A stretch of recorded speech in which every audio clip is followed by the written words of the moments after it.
My name is Audra. I am 34 years old, and just 3 days after burying my husband, Nathaniel, I found myself standing in a crowded backyard for my nephew Lucas's first birthday party. My mother, Brenda, and my father, Harrison, had practically dragged me there, insisting that family comes first. But as I stood near the patio trying to hold back my tears, my sister Sierra tapped her champagne glass to silence the crowd. With fake tears streaming down her perfect face, she announced to everyone that her son was actually Nathaniel's child. She claimed they had a secret affair, and then she pulled out a typed will. She looked me dead in the eyes and demanded half of my $8 million mansion as inheritance for his supposed bloodline. I did not scream or cry. I just looked at the piece of paper, smiled coldly, and said, "Oh, I see." I bit the inside of my cheek to keep from laughing out loud, because I knew a medical secret about my late husband that made her entire story a biological impossibility. Before I tell you exactly how I let my greedy sister dig her own grave, let me know where you are watching from in the comments below. Hit that like button and subscribe. If you have ever had to protect your peace from a toxic family, you will want to hear what happened next. The silence in the backyard was deafening. The gentle breeze rustled the blue birthday streamers, but nobody dared to breathe. I watched as Sierra wiped a perfectly timed tear from her cheek, holding that fraudulent piece of paper like a winning lottery ticket. Nathaniel was a high school history teacher who loved his students and loved our life together. He had died suddenly from an aneurysm just weeks after his 35th birthday. My heart was still shattered into a million pieces. Yet here was my younger sister, 30 years old, and always the golden child, using my tragedy as a stage performance to steal my property. Before I could even process the sheer audacity of her lie, my parents leaped into action. They did not rush to comfort the daughter who had just become a widow. They did not ask if I was all right. Instead, my mother, Brenda, marched right past me and wrapped her arms around Sierra. My father, Harrison, stepped forward with his chest puffed out, putting on his best authoritative voice. He looked at me with the exact same look of disappointment he had used to control my entire life. "Audra, you need to be reasonable about this," my father announced loudly enough for all the guests to hear. "We know you are grieving, but Nathaniel has a son. You cannot just hoard that massive house all to yourself. You have to do the right thing for his bloodline." My mother nodded vigorously, rubbing Sierra's back. "You have always been so selfish with your wealth, Audra. You stage those luxurious multi-million-dollar mansions for your corporate clients, and you live like a queen while your sister struggles. It is only fair that Lucas gets what his father wanted him to have. Do not make this a legal battle. Just sign the deed over." The sheer entitlement made my blood boil, but I maintained my icy composure. I looked past my delusional parents and locked eyes with DeAndre. He was Sierra's hardworking husband, a 32-year-old restaurant manager who had always treated me with genuine kindness. DeAndre stood frozen near the barbecue grill. The paper plate he had been holding slipped from his hands and crashed onto the patio. Baked beans and potato salad splattered across his shoes, but he did not even flinch. His dark brown eyes were wide with sheer devastation. He was an honest man who worked 60-hour weeks to provide for a child he believed was his own. Now his wife was standing in front of their friends and neighbors, publicly declaring she had slept with her dead brother-in-law. Sierra started reaching a hand out toward him, but her voice lacked any real remorse. "I am so sorry you had to find out this way." DeAndre did not say a word. He stepped back from her touch, shaking his head in absolute disgust. Sierra let out a dramatic sob, playing the victim perfectly. "See what you made me do?" she wailed, pointing an accusing finger at me. "My marriage is ruined because you would not just quietly share your wealth." I took a step forward, and the entire crowd seemed to brace for an explosion, but I did not give them the satisfaction of an emotional breakdown. I had spent my entire life being the responsible scapegoat. Now they wanted my house. I reached out and plucked the typed will right from Sierra's trembling hand. The paper felt cheap. I scanned the text quickly. It was riddled with basic formatting errors. Nathaniel was the most meticulous man I had ever known. He would never draft a legal document that looked like a high school homework assignment. But the real joke was the demand itself. I folded the paper carefully and slipped it into my designer purse. "Thank you for bringing this to my attention today, Sierra," I said, my voice perfectly level. "It is incredibly enlightening." My father scoffed. "We expect you to hand over the keys soon." I looked at him, feeling the very last thread of my loyalty snap completely. "You are right, Dad," I replied smoothly, turning away from them. "But you people are just strangers who happen to share my DNA. Do not call me. If any of you step foot on my property again, I will have you arrested for trespassing." As I gripped the steering wheel and drove away from that wretched party, I smiled, knowing I held the weapon to destroy their arrogant lives forever. I had just pulled my car into the immaculate driveway of my estate, the iron gates closing securely behind me, when I saw a familiar truck speeding down the avenue. It was DeAndre. He had left the party abruptly, leaving his unfaithful wife behind to deal with the mess she created. His hands must have been gripping the steering wheel with the same crushing betrayal I had felt when I lost Nathaniel.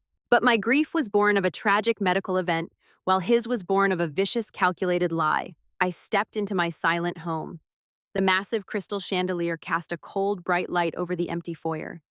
I did not shed a single tear. Instead, I walked into my home office, locked the heavy wooden doors, and waited. I knew my family. I knew they would not let this go quietly. They needed a villain to fund their lazy lifestyle, and they had just elected me to play the part. The explosion took exactly 48 hours to detonate. On Tuesday morning, my phone began vibrating violently against the kitchen counter. Notifications poured in faster than my eyes could track them. Pings from Facebook, Instagram, and LinkedIn flooded my locked screen. I opened the first link sent by a concerned colleague. Sierra had not just played the victim in private, she had gone completely nuclear. She had posted a highly edited, heavily filtered video of herself sitting on the floor of her cramped living room, clutching little Lucas to her chest. She wept beautifully for the camera. She claimed that Nathaniel had been the love of her life. She painted a tragic, completely fabricated picture of star-crossed lovers kept apart by duty. Then she dropped the real poison. She called me a barren, heartless widow. She told the internet that because my own womb was empty, my heart had turned to stone. She claimed I was deliberately hiding Nathaniel's assets and trying to throw my own flesh-and-blood nephew out onto the streets to starve. Directly below the video was a link to a GoFundMe campaign titled, "Help a Fatherless Child Survive His Cruel Aunt." The campaign had already raised $15,000 from gullible strangers. My parents had immediately shared the post. My mother, Brenda, wrote a lengthy caption detailing how she had failed to raise me with proper values. My father, Harrison, commented that he was utterly ashamed to share my last name and begged his powerful business connections to donate to Sierra. I scrolled through the comments feeling a surreal mix of disgust and fascination. Strangers were calling me a monster. Local community groups shared the video demanding justice for the poor single mother.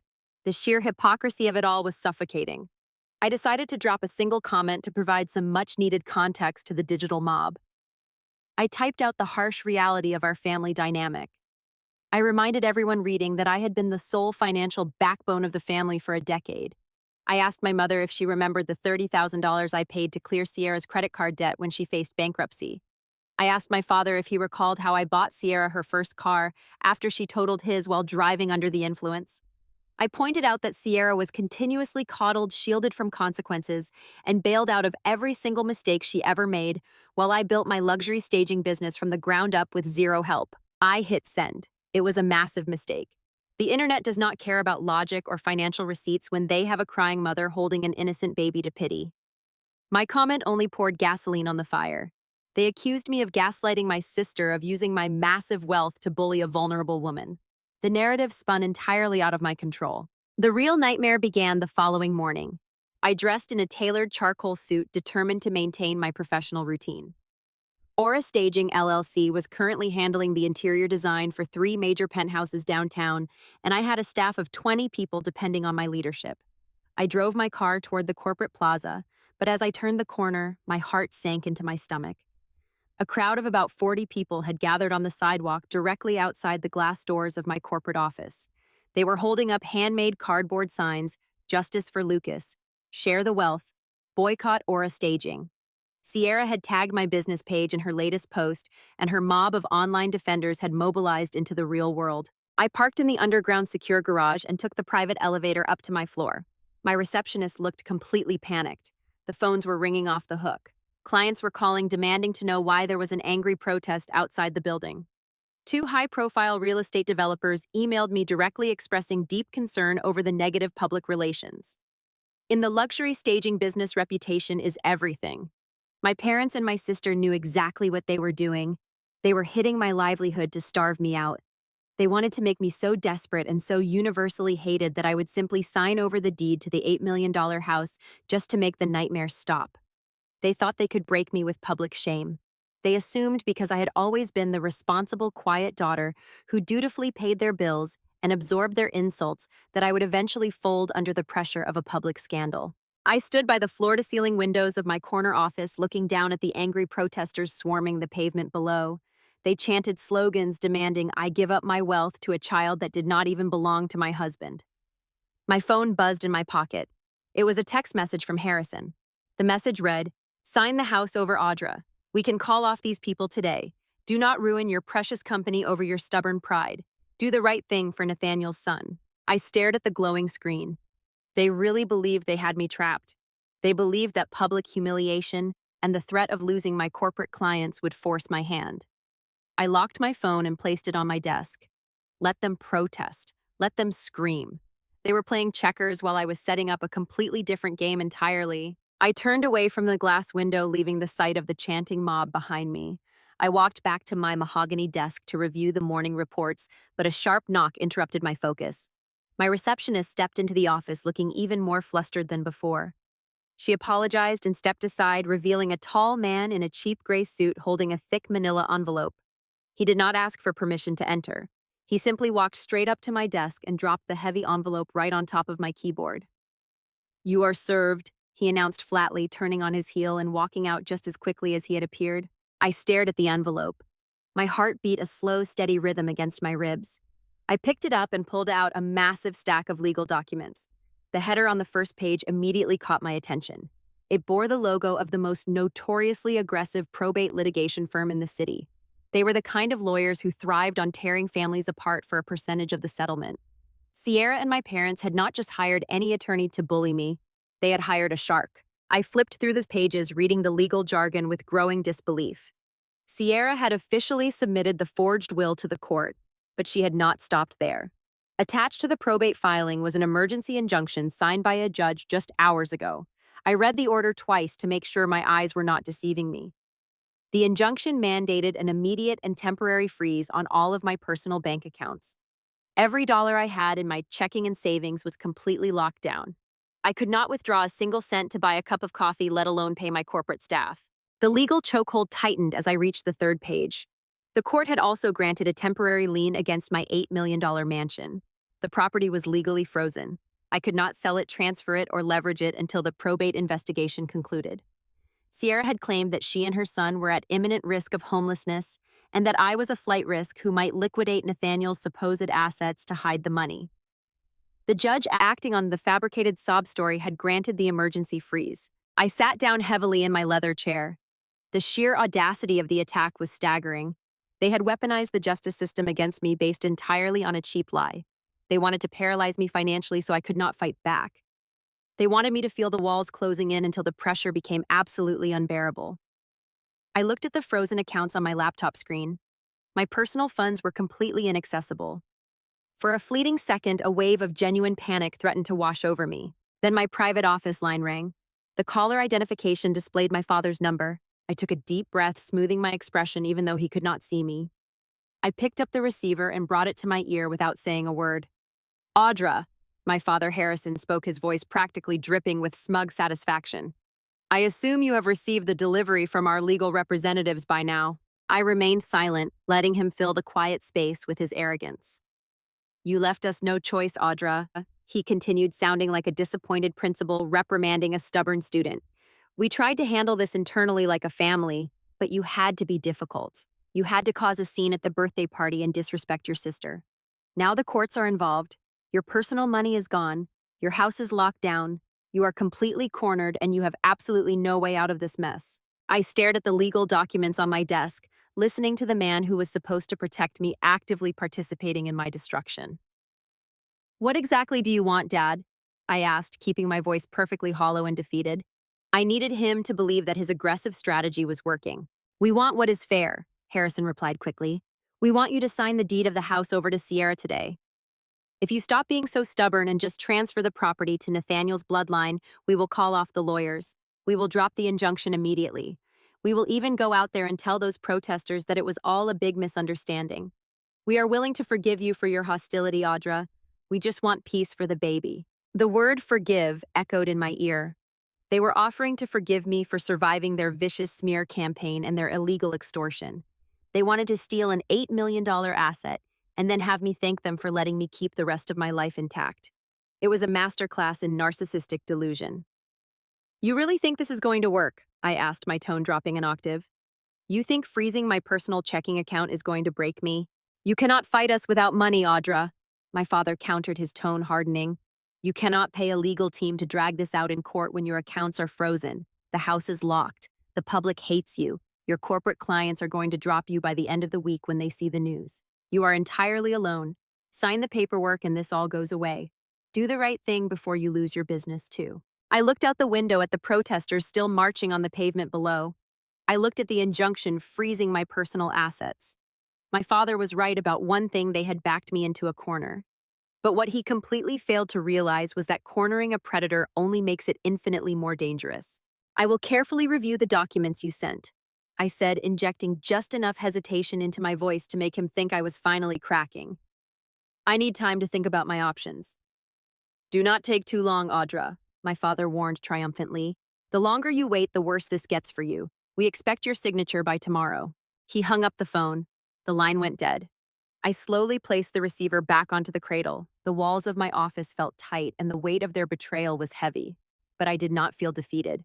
I felt a cold, sharp clarity taking over my entire mind. They thought they had cut off my air supply. They thought I was just a grieving widow who would crumble under the threat of poverty and public shame. I neatly stacked the legal documents on the edge of my desk. I pulled out my corporate secure phone, leaving my frozen personal accounts exactly as they were. The game had escalated beyond simple family drama. This was now a war of survival. I gathered my things and prepared to leave the office through the private exit. I needed to go back to the mansion and prepare for the night ahead. I knew I had to act fast, but I also knew I could not make my next move during the day while they were watching my every step. I drove home in absolute silence, waiting for the cover of darkness to fall. I did not know that a knock on my door at 2:00 in the morning would soon hand me the exact key I needed to destroy them all. The rain began to fall shortly after midnight, pounding relentlessly against the massive floor-to-ceiling windows of my living room. I was wide awake, sitting alone in the dark, wrapped in a thick cashmere blanket and staring at the faint shadows dancing across the hardwood floor. The digital clock on the kitchen oven glowed a harsh green, reading exactly 2:00 in the morning.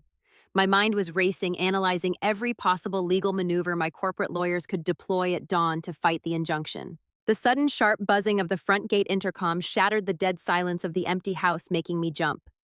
I walked over and checked the security tablet mounted on the wall. Through the grainy night vision camera, I saw a solitary figure standing in the torrential downpour. It was DeAndre. He was drenched to the bone, shivering in a light jacket and clutching a dark canvas duffel bag tightly to his chest. I did not hesitate for even a second. I pressed the button to unlock the heavy iron gate and walked quickly to the front door, pulling it open just as he reached the covered porch. He stepped into the warm, brightly lit foyer, leaving a heavy trail of rainwater across the imported marble tiles. He looked completely shattered. The strong, proud man who managed a high-end restaurant and worked relentlessly to provide for his family was entirely gone. In his place stood a hollowed-out shell of a human being. His eyes were red and severely swollen, carrying the unmistakable weight of profound betrayal. He dropped the wet duffel bag onto the floor with a heavy thud. It contained his entire life, packed hurriedly in the middle of the night. I brought him a dry towel and poured him a tall glass of bourbon. We sat across from each other at the massive quartz kitchen island in complete silence for a very long time. The sound of the violent thunderstorm outside perfectly mirrored the emotional chaos raging within both of us. We were two innocent people drowning in two very different kinds of grief. I was deeply mourning the sudden tragic death of the man I loved, while he was mourning the sudden violent death of the life he thought he had. I could not stay in that house, Audra. He finally whispered, his voice raspy and totally exhausted. She was sleeping soundly in the master bedroom like she had not just destroyed everything we built. I packed my bag and left. But before I walked out the front door, I did something I have never done before in my entire life. I violated her privacy. He reached into his damp jacket pocket and pulled out his smartphone, placing it flat on the pristine white counter. He slid the glowing phone across the smooth surface toward me.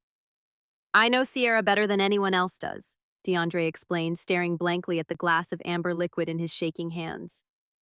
I knew she was hiding something else beneath her public tears.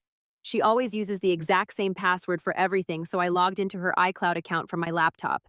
I bypassed her security and went straight to her recently deleted messages folder.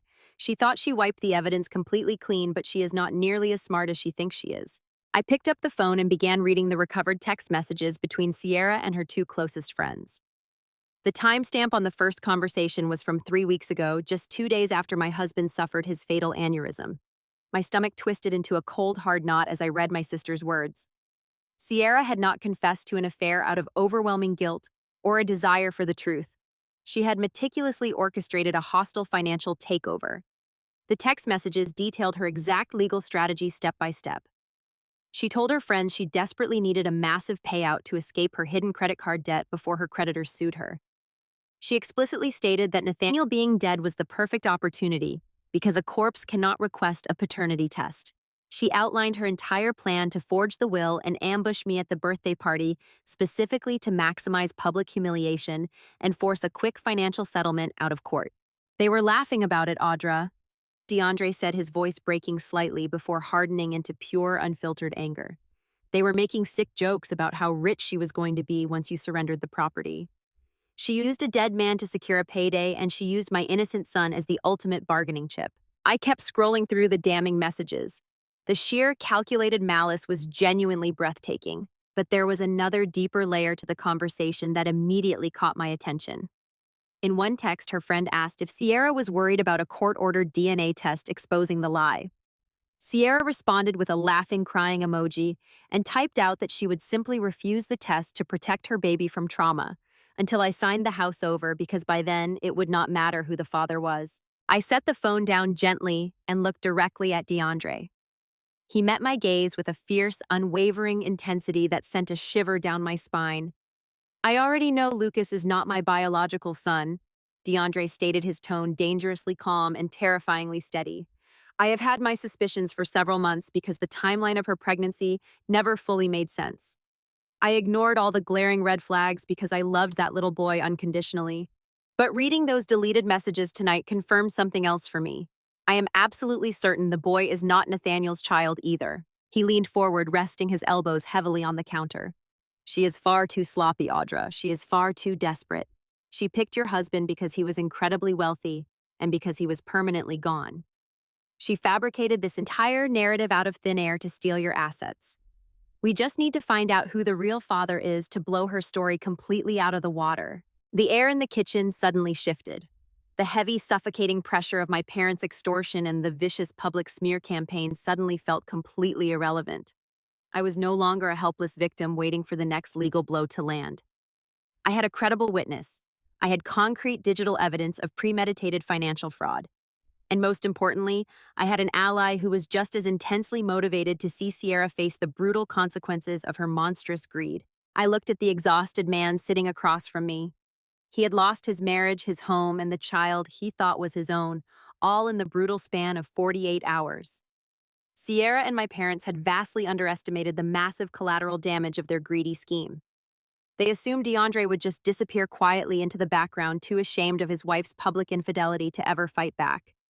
They assumed I would simply crumble under the suffocating weight of an aggressive legal injunction and social media hate. They were completely and entirely wrong. I reached out and placed my hand firmly over his. We did not need to sign a legal contract. We did not need to make any grand dramatic declarations.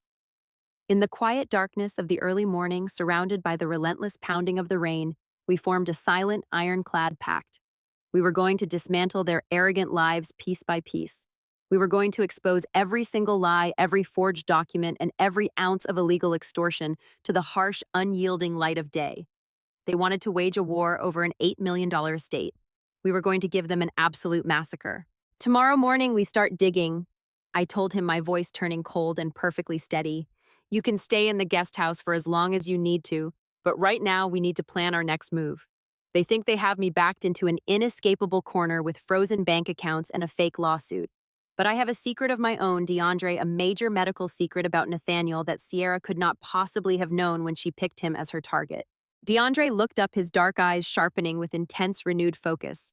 He nodded slowly, bracing himself for the fight ahead. Let us burn their house down, he said. DeAndre did not just bring deleted text messages to my house that night. He reached down into his damp duffel bag and pulled out a small, crumpled piece of paper, smoothing it flat against the quartz countertop. It was a digital receipt from a highly reputable private genetics laboratory. I looked at the receipt and then back up at his exhausted face, trying to comprehend what he had done in the frantic moments before fleeing his broken home. He took a deep breath, his chest rising and falling heavily as he explained his final move before walking out on Sierra forever. Before I left the house, I went into the nursery. DeAndre said, his voice barely above a whisper. Lucas was fast asleep in his crib, hugging that little stuffed bear I bought him for his birthday. It broke my heart into a million pieces, Audra. It took every ounce of strength I had not to just break down and cry right there in the dark. But I knew I could not leave without securing the absolute truth. I used a sterile cotton swab from this bathroom and I took a DNA sample from the inside of his cheek. He tapped the digital receipt on the counter with a heavy finger. I packed the sample, sealed it perfectly, and dropped it into a priority overnight shipping box at the 24-hour post office on my way here. I paid for the most expensive expedited testing they offer. They will compare his DNA to mine and run it through a massive global ancestry database.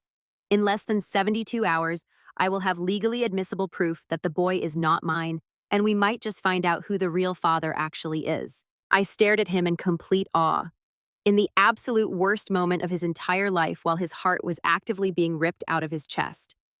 DeAndre had the profound mental clarity to secure biological evidence.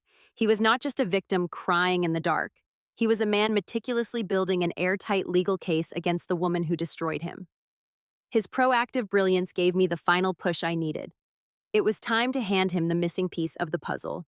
It was time to reveal the secret I had been guarding fiercely since the day I married Nathaniel. I stood up from the kitchen stool without saying a word and walked down the long, dark hallway toward my private study. I approached the heavy steel floor safe hidden behind a bookshelf in the corner of the room. I typed in the secure passcode, turning the heavy metal dial until it clicked open. I reached into the very back of the safe, bypassing my corporate documents and luxury real estate deeds. I pulled out a single thin manila folder. It was old, its edges slightly frayed from years of being carefully hidden away. I walked back into the kitchen and dropped the folder right on top of DeAndre's digital laboratory receipt. He looked at the blank cover and then looked up at me with a confused expression. "You are about to pay a lot of money to a genetics lab to prove that Nathaniel is not the father of your wife's baby," I said, my voice completely steady. "But you do not need to do that, DeAndre. I can save you the anxiety of wondering if my husband ever betrayed you. I already know for an absolute medical fact that Sierra is lying." I opened the folder and slid the top document toward him.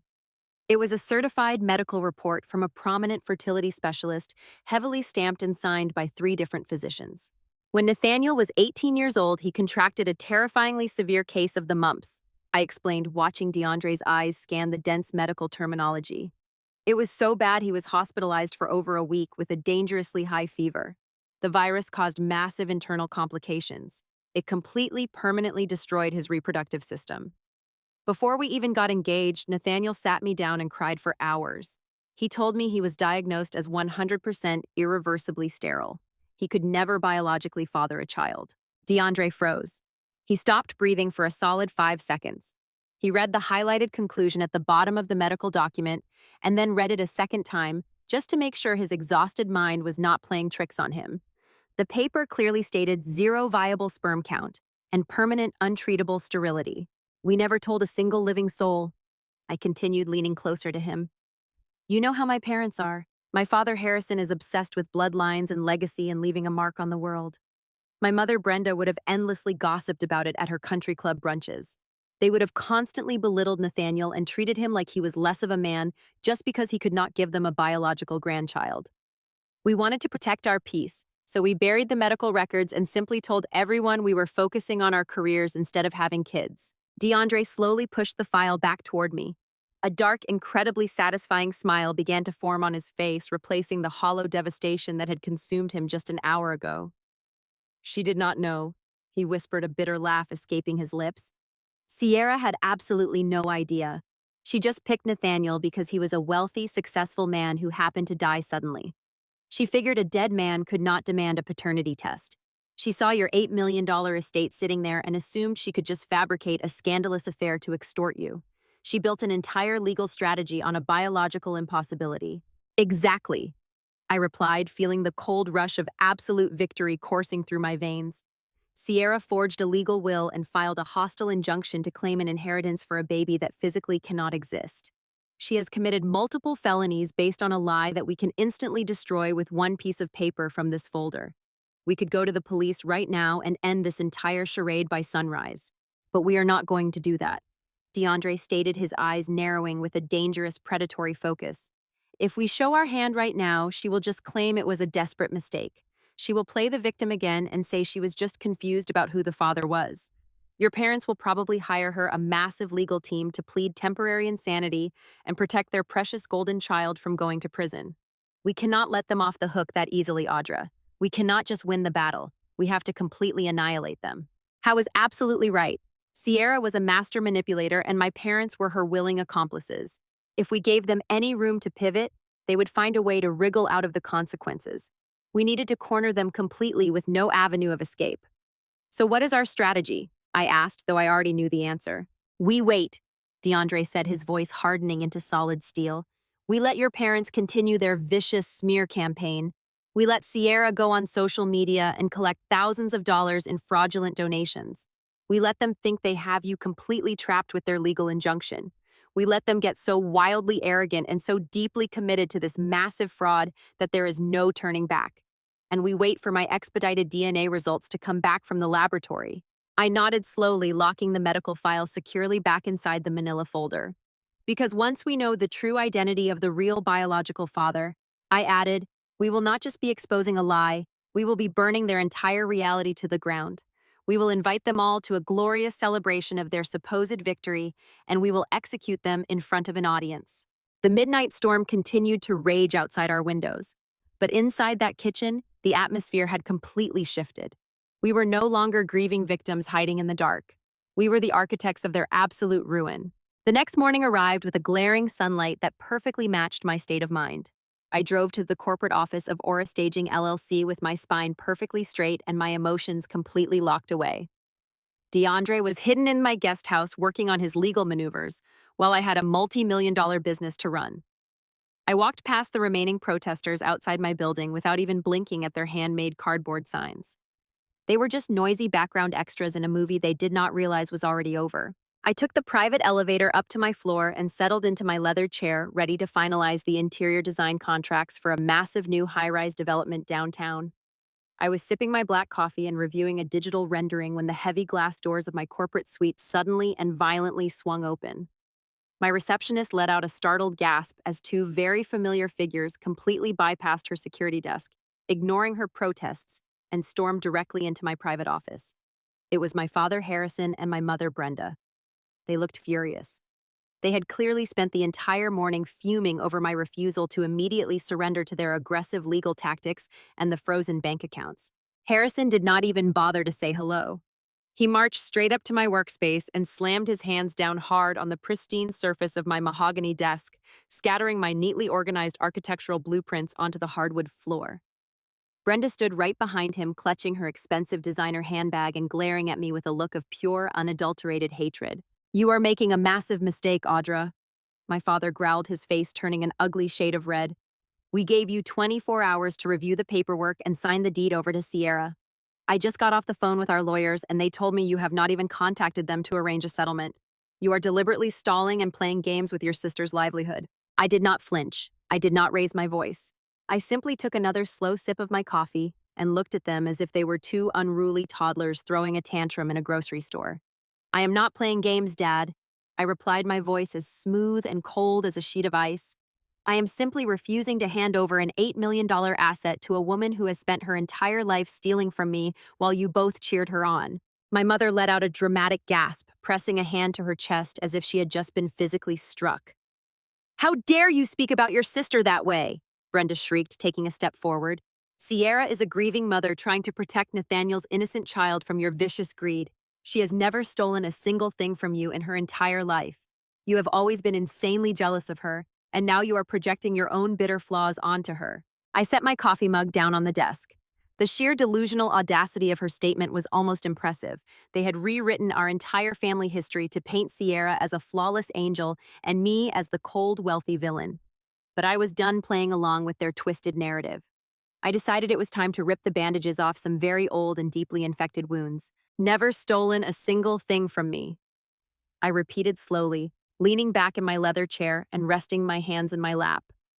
Let us take a quick trip down memory lane, Mother. Do you remember when Sierra was 24 years old and facing complete financial ruin because she maxed out 5 different credit cards on luxury vacations and designer clothes? Do you remember how she came crying to you and Dad because her creditors were threatening to sue her and garnish her wages? My parents completely froze. They had not expected me to bring up the past. They always demanded that we sweep Sierra's failures under the rug and never speak of them again. You both cornered me in this exact office. I continued, my voice dropping to a dangerous whisper. You told me that because my staging business was finally becoming profitable. It was my family duty to protect my younger sister. You literally forced me to hand over $30,000 of my own hard-earned savings to pay off her massive debt. You promised me she would pay me back every single month. It has been 6 years and I have not seen a single dime. But I did not say a word because I was the good, responsible daughter. I absorbed the massive financial hit so she could keep living her fantasy life. Harrison stood up slightly straighter, trying to regain control of the room. That was different, he snapped, waving his hand dismissively. That was a family loan to help her get back on her feet. You had plenty of money to spare, Audra. You are bringing up ancient history just to deflect from the fact that you are currently trying to make her and her baby homeless. I smiled, a completely dead expression that did not reach my eyes. It is not ancient history, Dad, I replied smoothly. It is a very well-documented pattern of theft. Because 3 years after I paid off her debt, she decided she suddenly wanted to be a high-end interior designer just like me. Do you remember how she magically landed that prestigious downtown firm job with zero training? She got that job because she sneaked into my apartment and stole my entire college design portfolio. She literally presented my original grueling hard work as her own. When I confronted you both, you told me to let her have the victory. Brenda slammed her hand down. You are selfish for hoarding wealth, Audra. Surrender the house immediately. I remained stone cold. I looked at her hand resting on my desk, her perfectly manicured nails tapping frantically against the polished wood. You are fundamentally misunderstanding the reality of this situation, Mother, I said, leaning forward slightly so my voice would carry the exact weight of my authority. I am not hoarding wealth. I am protecting my legally acquired assets from a family of highly predictable parasites. Brenda's mouth fell open in sheer outrage, but before she could formulate another hysterical scream, my father completely lost what little restraint he had left. Harrison had never been a man who could handle being told no by a woman, especially not by the daughter he had spent his entire life trying to control. He took a massive step forward, completely invading my personal space. He leaned his heavy frame directly over my mahogany desk, planting both of his hands firmly on top of my architectural blueprints. His face was dangerously close to mine, and I could smell the stale coffee on his breath, masking a desperate panic. You listen to me very carefully, Audra, he growled, his voice dropping into a vicious, threatening register that I had not heard since I was a terrified teenager living under his roof. We are completely done playing this little corporate boss game with you. You think you are completely untouchable because you sit in this fancy corner office and wear expensive tailored suits. But you forget who raised you. You forget that I know exactly how this luxury real estate industry works. It is entirely built on reputation and public image. I maintained absolute eye contact with him. I did not shrink back into my leather chair. I did not blink. I just let him keep talking, knowing perfectly well that angry, arrogant men always talk far too much when they think they have the upper hand. I have spent the entire morning doing some very interesting research. Harrison continued, a sickeningly triumphant smirk spreading across his reddening face. I know exactly who your biggest corporate clients are right now. I know you are finalizing a massive interior design contract with the Vanguard Development Group for those new downtown penthouses. I know you are staging 3 different properties for Elite Horizon Realty. Those contracts are worth millions of dollars in continuous revenue for your little company. He paused, letting the weight of his words hang in the heavy air of the office. He thought he had just played a brilliant winning card. And what exactly does my corporate client list have to do with Sierra's fraudulent claim to my house? I asked, keeping my tone perfectly conversational and dangerously calm. It has everything to do with it, Brenda snapped from behind him, crossing her arms tightly over her chest. Your father is trying to explain to you that your entire business is hanging by a single thread and we are holding the scissors. Harrison nodded aggressively, pointing a thick finger directly at my face. If you do not contact our lawyers and sign the deed to that $8 million house over to Sierra by €5 this evening, I'm going to make some phone calls. I am going to personally contact the CEO of Vanguard Development and the board members of Elite Horizon. I am going to tell them that the woman they are doing business with is a morally bankrupt monster who is intentionally throwing her dead husband's infant son out onto the streets. He leaned in even closer, his voice dripping with pure malice. I will send them the link to Sierra's GoFundMe page. I will show them the videos of the angry protesters swarming the pavement right outside this very building. I will make absolute sure they know that associating with Aura Staging LLC is a massive public relations disaster. We will drag your name through the mud so thoroughly that you will never stage a single closet in this city ever again. We will bankrupt you, Audra. We will completely destroy your entire life. I let his threat echo in the silent office. I needed to be absolutely sure the parameters of his threat were crystal clear for the permanent record. Let me make sure I am understanding your terms correctly, Dad, I said, keeping my hands folded neatly in my lap. You are explicitly stating that unless I surrender an $8 million piece of real estate to you and Sierra, you are going to intentionally sabotage my corporate contracts to cause me massive financial ruin. You are threatening to destroy my business unless I give you my property. Yes, Harrison barked, slamming his fist down on the desk. That is exactly what I am saying. You sign the house over to your sister today, or you lose your company tomorrow. You have absolutely no other choice. We are not leaving this office until you pick up that phone and call the lawyers to finalize the transfer. Brenda nodded in furious agreement. We are doing this for your own good, Audra. You forced our hand. This is the only way to save the family and get Lucas the inheritance he deserves. I looked at my parents. They looked so incredibly proud of themselves. They truly believed they had just executed a flawless checkmate. They thought they had cornered the helpless widow. But they had completely forgotten that I had spent the last decade navigating the vicious, cutthroat world of luxury corporate real estate. I did not survive in this industry by being easily intimidated. I slowly uncrossed my legs and reached my right hand underneath the thick wooden lip of my desk. My fingers found the small, concealed plastic button installed directly beneath my keyboard tray. It was a silent panic alarm connected directly to the building's armed security team in the main lobby. I pressed it firmly twice, holding it down on the second press to signal a hostile physical threat in the executive suite. Then I casually brought my hand back up to the surface of my desk. I reached over toward a stack of architectural blueprints and moved the top paper aside. Hidden perfectly underneath the blueprint was my secondary corporate smartphone. The screen was dark, but the microphone was fully active. I tapped the screen once to wake it up and deliberately pressed the large red square on the voice memo application. The digital counter stopped at exactly 14 minutes and 32 seconds. What are you doing? Harrison demanded, his triumphant smirk faltering slightly as he watched my completely unbothered movements.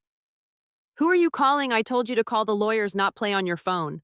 I am not calling anyone, Dad, I replied, picking up the device and holding it up so the bright screen was clearly visible to both of them. I just wanted to make sure I safely stopped the audio recording before the file got too large to easily email. I have been recording this entire interaction since the moment you bypassed my receptionist and forced your way into my private office. The color instantly drained from Harrison's face. Brenda let out a strangled gasp, taking a rapid step backward, as if the small rectangular device in my hand was a live grenade. I smiled, a genuine, chilling smile that finally reached my eyes. I looked directly at my father, who was suddenly frozen in complete terror. You see, Dad, what you just did is not a clever family negotiation. I explained, my voice echoing with absolute authority in the quiet room. Threatening to intentionally destroy someone's business and ruin their financial livelihood unless they surrender a highly valuable financial asset is not a legal strategy. It is the textbook definition of felony extortion. It is a severe criminal offense punishable by several years in a state penitentiary. You are bluffing. Harrison stammered, his loud, aggressive voice suddenly shrinking into a pathetic, breathless whisper. You would never send your own parents to jail. You would not dare do that to us. I tapped the screen, hitting the save icon and instantly backing the audio file up to my secure cloud server. Try me, I whispered, leaning forward. You came into my territory. You threatened my livelihood. You tried to use my dead husband's memory as a weapon to steal from me. I will not hesitate to hand this recording directly to the district attorney if you ever threaten me again. The heavy glass doors of my office suddenly swung open again. 3 large, heavily armed security guards from the building lobby stepped into the room. They completely surrounded my parents, their hands resting casually near their utility belts. Is there a problem here, Miss Audra? The lead security officer asked, his eyes locked entirely on Harrison. Yes, I replied smoothly, picking up my coffee mug and taking a long, relaxed sip. These 2 individuals were just leaving. They are permanently banned from the premises. If they ever step foot in this building or on the plaza outside again, I want them immediately arrested for criminal trespass." Harrison opened his mouth to argue, but the lead guard stepped firmly into his path, leaving him absolutely no room to move except toward the door. Brenda was already practically running out of the office, covering her face with her designer handbag in total humiliation. My father looked back at me one last time, his eyes wide with a brand new, terrifying realization. He finally understood that I was not the victim in this story anymore. I was the predator, and I was just getting started. I watched through the glass walls of my office as the security team escorted my utterly defeated parents toward the elevator bank. My father did not look back. My mother was practically hyperventilating into her designer handbag. Once the elevator doors slid shut, I walked back to my desk and picked up the thick manila envelope containing the injunction and the supposed will Sierra had filed with the probate court. I slid the documents into my leather briefcase. I had successfully neutralized my parents and secured undeniable proof of their extortion. But they were only the desperate accomplices. The real architect of this massive financial fraud was my sister, and it was time to tear her primary weapon completely apart. I left the building through the private executive garage and drove straight to the downtown high-rise that housed my corporate legal team. I did not use a standard family lawyer for my business. I retained a high-powered corporate litigation firm that specialized in hostile takeovers and contract law. The senior partner, Marcus, was a brilliant, ruthless attorney who had helped me navigate the vicious luxury real estate market for the past 7 years. He did not deal in emotions or family drama. He dealt exclusively in cold, hard, verifiable facts. I bypassed the reception desk and walked directly into his spacious corner office, dropping the manila envelope onto his pristine glass conference table. Marcus looked up from his laptop, adjusting his silver-framed glasses. He took one look at my face and immediately closed his computer, knowing this was not a routine contract review. "I need you to completely dismantle a legal document," I said, pulling the copy of the filed will from the envelope and sliding it across the glass. "My sister filed this with the probate court yesterday. She is claiming Nathaniel left her half of my estate to support a child she claims is his." Marcus picked up the document. He did not ask how I was feeling or offer meaningless condolences. He immediately shifted into analytical mode. He scanned the first page, his eyes darting quickly across the text. Within 30 seconds, he let out a sharp, dismissive scoff. "Audra, this document is an absolute joke," Marcus stated, flattening the paper on the table. "The formatting is completely inconsistent. The margins shift drastically between page 1 and page 2. The legal terminology used in the third paragraph contradicts the jurisdiction clause in the fifth paragraph. Whoever drafted this did not go to law school. They downloaded a cheap generic legal template from the internet and hastily filled in the blanks." "I know," I replied, taking a seat across from him. Nathaniel was a meticulous history teacher who obsessed over proper grammar and structure. He would have never signed something this sloppy. But the probate judge granted a temporary injunction based on this filing. Sierra managed to freeze my personal accounts and put a lien on the house. I need concrete, undeniable proof that this document is a complete fabrication before the probate hearing.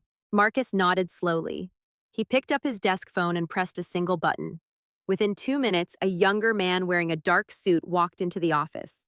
This was David, the firm's digital forensics specialist. David spent his days analyzing forged corporate contracts and fraudulent digital signatures for multi-million-dollar lawsuits. "David," Marcus commanded, handing the document to him, "I need a full forensic analysis on this signature and the document metadata. It was filed electronically with the probate court yesterday afternoon. Pull the original digital submission from the county database and tell me exactly how it was constructed." David took the document and left the room without a word. For the next hour, Marcus and I reviewed my corporate accounts, ensuring that Aura Staging LLC was completely insulated from the personal freeze.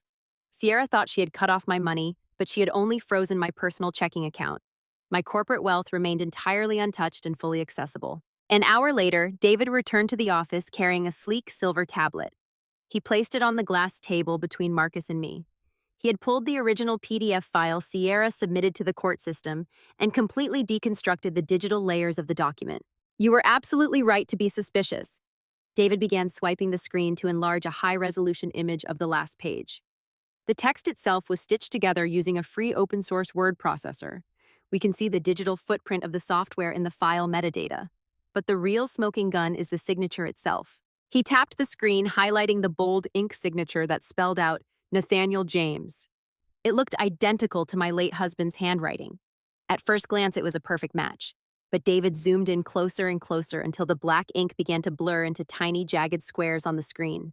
This signature was not signed on this piece of paper, David explained, pointing to the edges of the ink. It was digitally cropped from another source and photoshopped directly onto the document.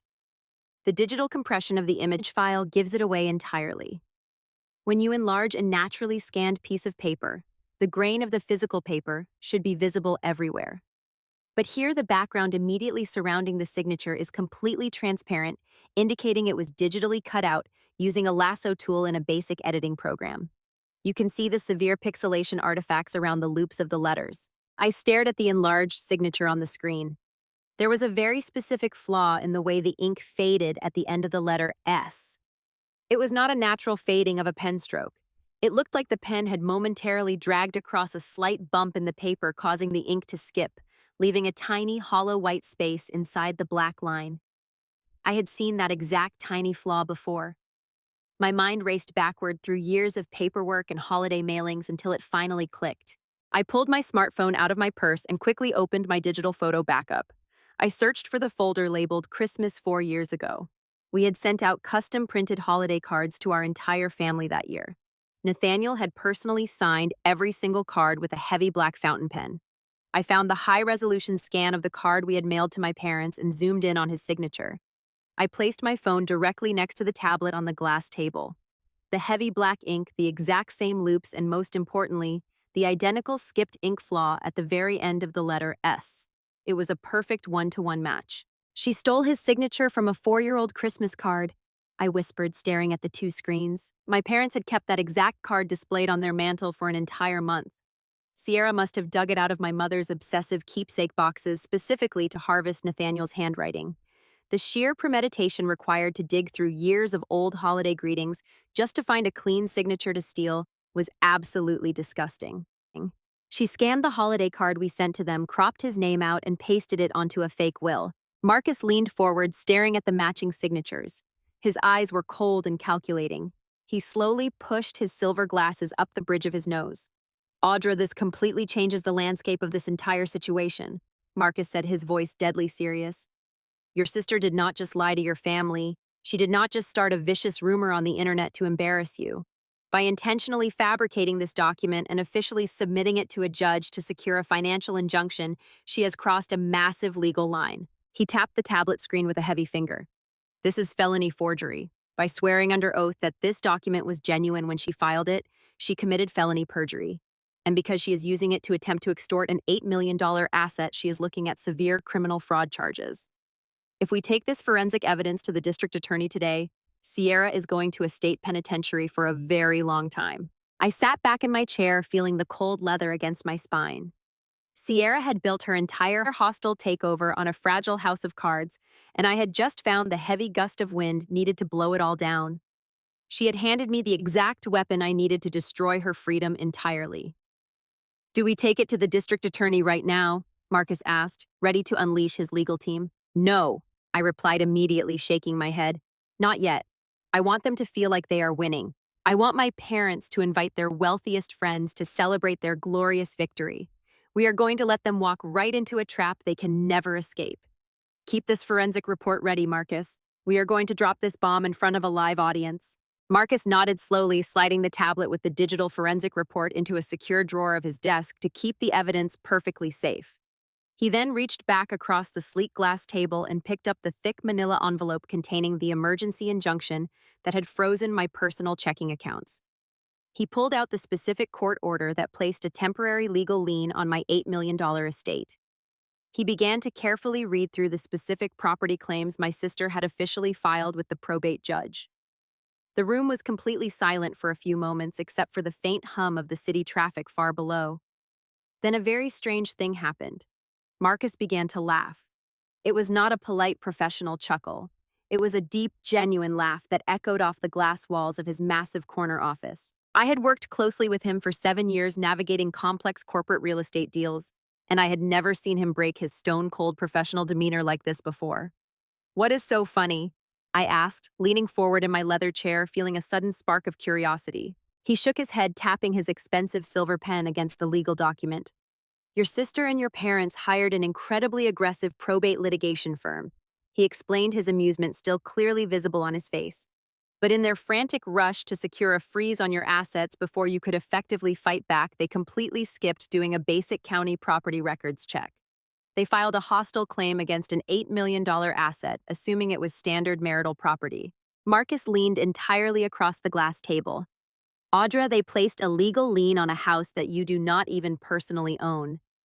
I smiled, feeling a profound sense of absolute satisfaction wash over me. The irony of the situation was absolutely delicious. Sierra had gone to the extreme lengths of committing multiple felonies to steal half of a house that Nathaniel had never legally possessed. When my staging business started generating massive revenue 5 years ago, I made a highly strategic financial decision. I explained to Marcus. I purchased that sprawling mansion entirely under the corporate umbrella of Aura Staging LLC. It was a dual-purpose investment to host high-end real estate clients and physically showcase our luxury design capabilities. Nathaniel fully supported the strategic decision. His name was never on the deed, and my personal name is not on the deed either. It is a 100% corporate-owned asset. Marcus tossed the injunction back onto the table with a look of pure legal triumph. This entire legal freeze is fundamentally useless, he stated confidently. A probate judge has absolutely no jurisdiction to place a lien on a corporate asset for a personal inheritance dispute. I can draft a dismissal motion right now. We can walk down to the courthouse and have this injunction immediately thrown out by noon. Your personal accounts will be completely unfrozen and the property lien will be erased entirely. I looked down at the useless piece of paper resting on the glass table. The overwhelming temptation to instantly crush their legal chokehold was incredibly strong. But I vividly remembered the sheer, unadulterated arrogance of my parents standing in my office, aggressively threatening my entire livelihood.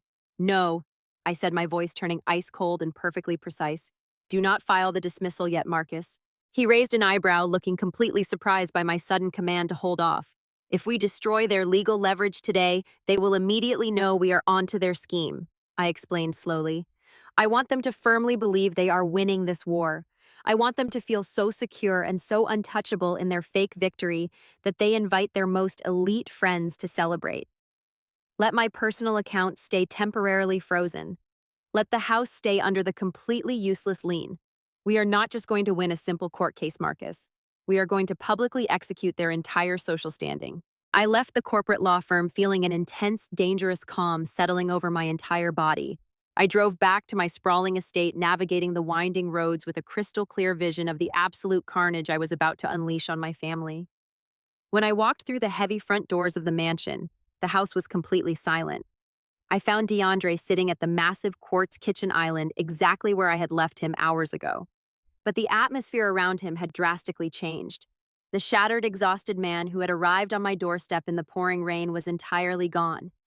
In his place sat a man radiating a cold, focused energy.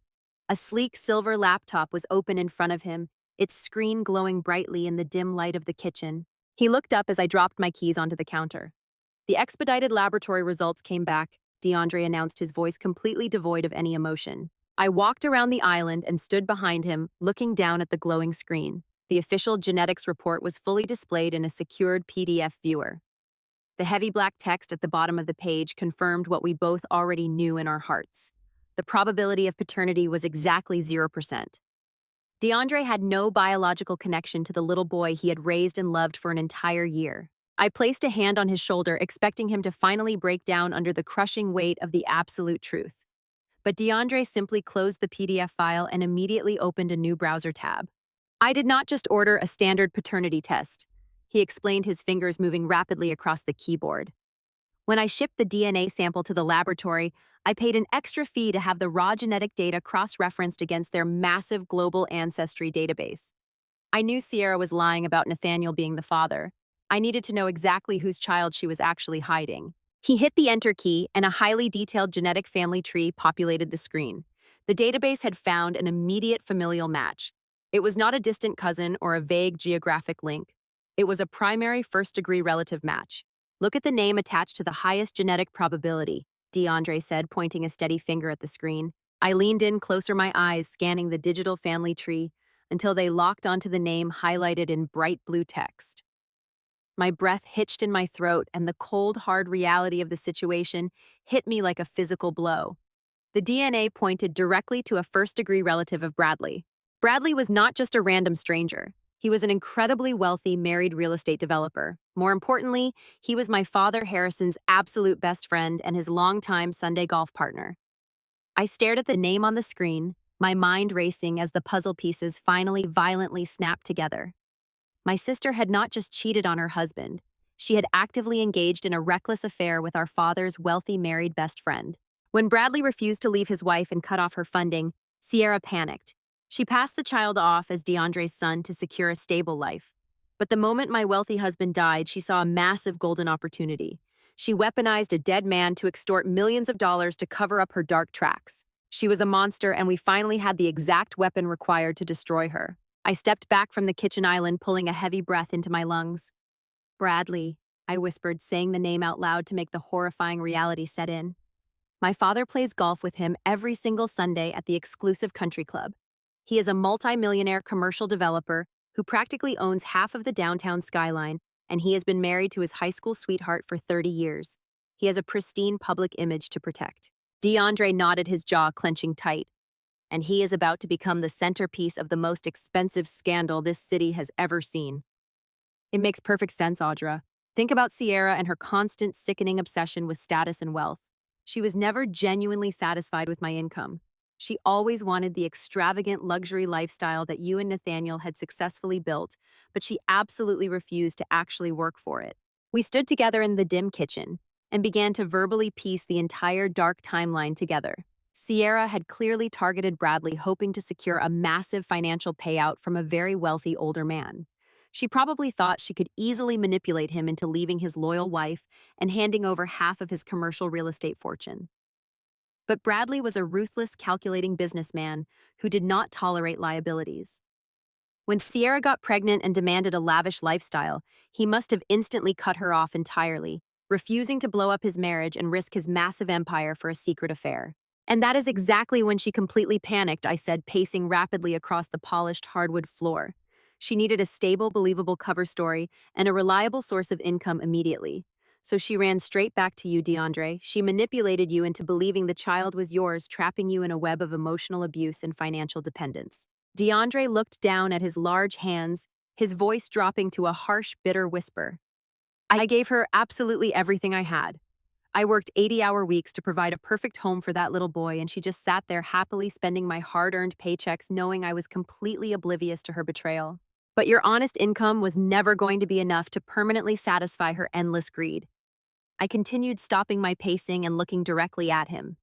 Then my husband suddenly died. Sierra looked at Nathaniel and saw a tragic golden opportunity. She saw a dead, defenseless man who could not demand a paternity test to defend his own honor. She looked at my $8 million estate and saw the ultimate payday she had originally wanted to extract from Bradley. She decided to drastically upgrade her victim, DeAndre stated firmly, slamming his silver laptop shut. She swapped a living target who aggressively rejected her for a dead one who could not physically fight back. She turned your massive tragedy into her personal lottery ticket. I walked back over to the large quartz island and stood firmly beside him. The complete picture was finally clear. We now held every single piece of the puzzle. We possessed the digital forensic report proving she fabricated her legal documents. We had the secret audio recording of my parents committing felony extortion in my corporate office. And we held the undeniable genetic evidence proving Bradley was the true father, completely exonerating Nathaniel forever. Are you ready to finish this? I asked DeAndre, my voice completely steady and entirely devoid of mercy. He looked up at me, his dark eyes burning with a cold, focused rage. I have never been more ready in my entire life, Audra. It is time to execute the final blow, I said, turning toward the door. Let us go completely destroy her. I walked away from the kitchen island and pulled my phone from my pocket. If we were going to completely destroy Sierra, we needed the perfect stage and a captive audience. I opened the messaging application and navigated to the toxic family group chat that I had kept perfectly muted for the last 5 days. I took a deep breath, deliberately shifting my entire mental state into the role of a shattered, defeated widow. I needed my text message to radiate absolute despair. I typed slowly, meticulously, crafting every single word to feed their endless, insatiable egos. I told them that the relentless stress of the legal injunction and the terrible public protests had finally broken me.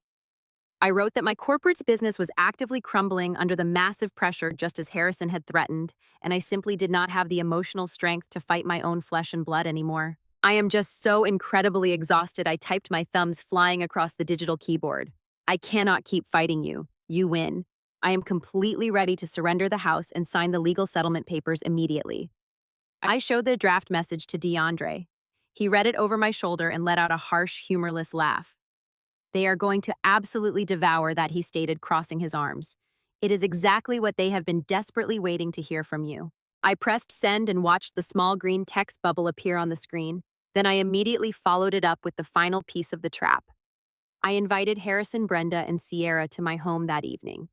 I proposed a formal will reading and a catered mediation dinner in my main dining room. I told them to bring the final transfer deeds and assured them that I would have my notary public present to officially sign the $8 million estate completely over to Sierra. The digital response was almost instantaneous. Within 45 seconds, 3 separate red receipts appeared at the bottom of the screen. They had all dropped whatever they were doing to eagerly consume my absolute surrender.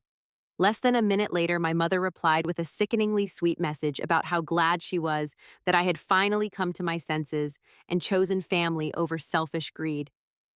Harrison sent a brief, arrogant confirmation that they would arrive precisely at 7:00 sharp with all the necessary legal documents. They took the bait without a single moment of hesitation, I said, locking my phone screen and tossing it onto the court's counter.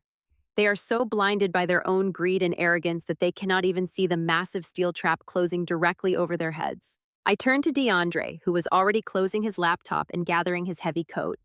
Go home and change into your best formal suit, I instructed him. Tonight, we are hosting a private dinner party, and we are going to serve them absolute ruin on a silver platter. After DeAndre left, I spent the next hour transforming the massive formal dining room into the ultimate execution chamber. I arranged the long mahogany table with my most expensive crystal and heavy silver cutlery, ensuring every single detail was flawlessly intimidating. As I polished a wine glass, my phone buzzed sharply on the kitchen counter. It was a push notification from the anonymous social media account I utilized to secretly monitor my sister's online activity. I tapped the glowing screen and found exactly what I anticipated. Sierra had just posted a brand new, highly produced video update for her loyal army of internet supporters. She was sitting on the expensive white leather sofa in my parents' lavish living room, holding a tall glass of sparkling champagne. She wore a smug, deeply victorious smile that made my blood run absolutely cold. The bold text caption across the screen read, "Justice finally served." In the video, she practically giggled as she proudly announced to her thousands of followers that her wicked, greedy sister had finally completely cracked under the intense public pressure. She claimed that family love had conquered corporate greed, and she would be officially moving into her rightful $8 million mansion by the end of the week. She dramatically thanked everyone for their generous financial donations and promised a massive luxury house tour very soon. I watched the sickening video twice, feeling nothing but cold, calculated anticipation. She was entirely drunk on a legal victory that did not actually exist. But my sister's reckless online arrogance was absolutely nothing compared to the towering, bloated ego of my parents. Less than an hour later, my mother sent another long text message to our muted group chat. It was technically framed as a polite notification, but it was dripping with pure, undeniable condescension. She casually informed me that they were bringing a few very special guests to the private mediation dinner.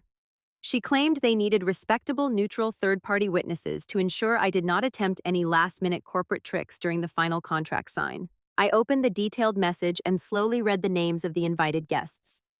My heart gave a heavy, vicious thud against my ribs as a dark smile spread across my face. They had not just invited random neighborhood friends. Harrison and Brenda had specifically invited 3 of their wealthiest high society connections from the exclusive country club to watch them force their difficult, rebellious daughter into total submission. And right at the very top of that guest list was my father's longtime best friend, Bradley, and his elegant, devoted wife of 30 years, Eleanor. My parents were so incredibly blinded by their own desperate greed and their pathetic need to publicly display their absolute dominance that they were intentionally bringing my ultimate weapon directly into my home. They wanted a captive, wealthy audience to applaud their fake benevolence and witness my total, humiliating defeat. They had absolutely no idea they were unwittingly assembling the exact audience required for their own spectacular social execution. I typed a quick, polite reply telling my mother that extra guests were perfectly fine and I would simply set a few more plates at the table. Then I walked over to the dining room and carefully arranged a specific seat of honor right at the center of the table, directly across from where Sierra would sit. It was a seat reserved entirely for Bradley. At exactly 7:00, the heavy brass doorbell echoed through the silent expanse of the mansion. I stood perfectly still in the grand foyer, taking one final steadying breath before reaching out and pulling the massive oak doors open. The cold evening air swept inside, carrying with it a suffocating wave of pure, unadulterated arrogance. Harrison and Brenda stood at the absolute front of the group, practically vibrating with a sickening sense of ultimate victory. Sierra flanked them, wearing a highly inappropriate designer cocktail dress she had clearly purchased with her internet scam money. Behind my toxic family stood Bradley, looking surprisingly stiff and remarkably uncomfortable in his tailored charcoal suit, alongside his elegant, devoted wife Eleanor, who simply offered me a polite, confused smile. I did not offer them warm greetings or take their expensive coats. I simply stepped aside and allowed the entire group to flow into my massive, modern living room. The space was designed to intimidate, featuring soaring 20-foot ceilings, floor-to-ceiling windows overlooking the dark city skyline, and a massive 80-inch smart television mounted seamlessly into the black marble fireplace. DeAndre was already standing silently in the far corner of the room, wearing a sharp black suit, perfectly playing the role of a neutral observer. My parents immediately fanned out across the room, acting as if they already owned every single piece of luxury furniture. Harrison confidently gestured for Bradley and Eleanor to take the best seats on the plush velvet sectional. Sierra did not even bother to sit down. She marched straight toward the center of the room and aggressively slapped a thick manila folder directly onto the center of my flawless glass coffee table.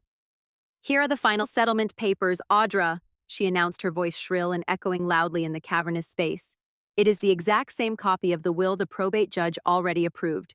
Let us stop wasting time. Hand me a pen so you can sign the deed transfer and we can finally pop the expensive champagne I know you keep in that massive cellar." Harrison stepped forward, placing a heavy hand on Sierra's shoulder. He turned to face Bradley and Eleanor, puffing his chest out to deliver a meticulously rehearsed performance for his wealthy friends. "We know this has been a remarkably difficult week for our family." Harrison began, his voice dripping with a fake, sickeningly sweet benevolence. "But tonight is truly about forgiveness. It is about remembering that family blood is absolutely thicker than any temporary corporate misunderstanding. Audra has finally seen the light and realized that doing the morally right thing for her sister and her poor fatherless nephew is far more important than hoarding empty wealth. We are just so incredibly proud to guide her back to the moral path." Eleanor nodded politely, but Bradley shifted uncomfortably in his seat, his eyes darting nervously around the imposing room, as if his sharp business instincts were sensing a hidden trap. He glanced at DeAndre and then back at me, his posture rigid. Sierra impatiently tapped her manicured nails against the glass table, breaking the brief silence. "The pen, Audra," she demanded, extending her empty hand toward me. I did not look at the fraudulent legal document resting on the glass. I did not look at her outstretched hand. I did not shed a single tear of defeat. Instead, I calmly walked over to the sleek media console and picked up a small black remote control. I turned my back to my utterly confused family and pressed a single silver button. The massive smart television mounted on the black marble wall instantly flared to life, bathing the entire living room in a harsh, bright glow that completely shattered their comfortable illusion. The high-definition screen did not display a family photo or a financial chart. It displayed a stark black and white digital scan of an official medical document. The heavy, bold letterhead at the top of the page clearly belonged to the primary oncology department of the State University Hospital. I tapped a button on the remote and the screen zoomed in directly on the center of the page, highlighting a specific diagnostic paragraph in bright yellow. The entire living room fell completely silent. The only sound was the faint hum of the city traffic drifting through the massive glass windows. Harrison and Brenda squinted at the bright screen, trying to make sense of the complex medical terminology. But Sierra did not need to squint. She stared at the massive television, and the smug, triumphant smirk instantly vanished from her face, replaced by a look of sheer, unadulterated terror. "That is a certified copy of my late husband's complete medical history," I announced, my voice echoing coldly through the cavernous room. I did not raise my tone. I did not yell. I simply let the undeniable facts speak entirely for themselves. As you can all clearly see, Nathaniel was diagnosed with a severe aggressive form of leukemia when he was exactly 18 years old. He survived, but the heavy, continuous rounds of aggressive radiation and chemotherapy completely destroyed his reproductive system. I tapped the remote again, and the screen zoomed in even closer on the final diagnostic conclusions signed by the chief oncologist. The bold black text filled the entire 80-inch screen. The words were impossible to misunderstand: total azoospermia, 100% irreversible sterility, zero viable sperm count. My mother let out a tiny, confused gasp. Harrison froze, his hand still resting awkwardly on the glass coffee table next to the forged will. On the velvet sectional, Bradley sat perfectly rigid, his eyes darting from the screen to Sierra and then back to the screen again. He was a smart man, and he was rapidly beginning to understand that he had walked directly into a massive explosive trap. I slowly lowered the remote control and turned my full attention to my sister. She was standing frozen in the center of the room. All the color had completely drained from her face, leaving her looking like a terrified ghost. Her hands were shaking so violently that her expensive designer rings clinked softly together. "So tell me, Sierra," I asked, my voice dropping into a deadly whisper that carried to every single corner of the quiet room. "How exactly did you get pregnant by a man who could not produce children?" She opened her mouth to speak, but absolutely no sound came out. She looked frantically at our parents and then desperately at Bradley, but nobody offered her a single shred of protection. The flawless, untouched narrative she had meticulously built over the past week was instantly shattered into a million irreparable pieces right in front of the very elite social audience she had intended to impress. She was entirely exposed as a vicious lying fraud, and we had not even reached the most devastating part of the evening. The deafening silence in the living room was suddenly broken by the heavy metallic click of the main entrance echoing from the grand foyer. I had intentionally left the front doors unlocked for this exact moment. While my parents and their wealthy friends were entirely paralyzed by the glowing medical records on the massive television screen, DeAndre had silently stepped outside to his vehicle to retrieve his own highly classified legal ammunition. He strode purposefully back into the grand foyer and straight into the living room, his heavy footsteps echoing against the polished hardwood floors with the rhythmic precision of a ticking bomb. He was no longer the quiet, neutral observer standing passively in the shadows. He was a man completely unburdened and entirely ready to go to absolute war. Brenda let out a sharp, offended gasp as she finally registered his dramatic entrance. Harrison immediately puffed out his chest, his face flushing with a sudden, aggressive anger masking his growing panic. "What in the world is he doing here?" Harrison demanded, pointing a shaking finger directly at DeAndre. "This is a private family mediation. He has absolutely no legal right to be in this house." DeAndre did not even blink. He completely ignored my father's loud, arrogant demand, acting as if Harrison were entirely invisible. He kept his dark, furious eyes locked exclusively on his wife. Sierra instinctively took a small, terrified step backward, her spine pressing hard against the edge of the velvet sectional. The sheer physical presence of her husband, radiating pure, unapologetic fury, was clearly something she had never experienced before. For an entire year, she had treated him like a foolish, disposable asset. Tonight, she was finally facing the devastating, unavoidable consequences of her cruelty. DeAndre walked straight up to the glass coffee table. He raised his right hand and violently slammed a thick, heavy legal binder directly on top of the flimsy manila folder Sierra had placed there earlier.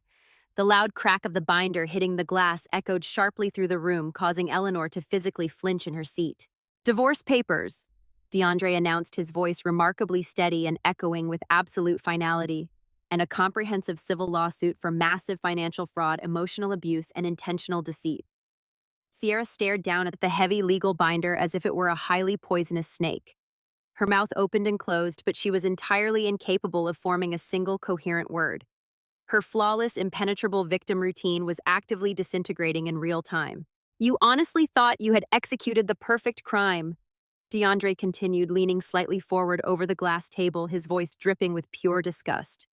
"You thought you could permanently trap me in a fabricated life and bleed my bank accounts dry to fund your endless luxury shopping habits.